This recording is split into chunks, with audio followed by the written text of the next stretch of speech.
சங்கீதம் 91 அதிகாரம். உன்னதமானவரின் மறைவில் இருக்கிறவன் சர்வ வல்லவருடைய நிழலில் தங்குவான். நான் கர்த்தரை நோக்கி, நீர் என் அடைக்கலம், என் கோட்டை, என் தேவன், நான் நம்பியிருக்கிறவர் என்று சொல்லுவேன். அவர் உன்னை வேடனுடைய கண்ணிக்கும் பாழாக்கும் கொள்ளை நோய்க்கும் தப்புவிப்பார். அவர் தமது சிறகுகளாலே உன்னை மூடுவார். அவர் செட்டைகளின் கீழே அடைக்கலம் புகுவாய். அவருடைய சத்தியம் உனக்கு பரிசையும் கேடகமும் ஆகும். இரவில் உண்டாகும் பயங்கரத்துக்கும் பகலில் பறக்கும் அம்புக்கும் இருளில் நடமாடும் கொள்ளை நோய்க்கும் மத்தியானத்தில் பாழாக்கும் சங்காரத்துக்கும் பயப்படாதிருப்பாய். உன் பக்கத்தில் 1000 பேரும் உன் வலதுபுறத்தில் 10,000 பேரும் விழுந்தாலும் அது உன்னை அணுகாது. உன் கண்களால் மாத்திரம் நீ அதை பார்த்து துன்மார்க்கருக்கு வரும் பலனை காண்பாய்.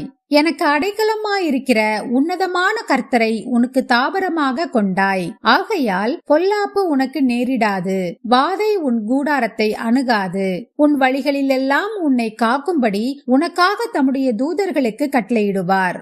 உன் பாதம் கல்லில் இடராதபடிக்கு அவர்கள் உன்னை தங்கள் கைகளில் ஏந்தி கொண்டு போவார்கள். சிங்கத்தின் மேலும் விரியன் பாம்பின் மேலும் நீ நடந்து பாலசிங்கத்தையும் வலு சர்ப்பத்தையும் மிதித்து போடுவாய். அவன் என்னிடத்தில் வாஞ்சையா இருக்கிறபடியால் அவனை விடுவிப்பேன். என் நாமத்தை அவன் அறிந்திருக்கிறபடியால் அவனை உயர்ந்த அடைக்கலத்திலே வைப்பேன்.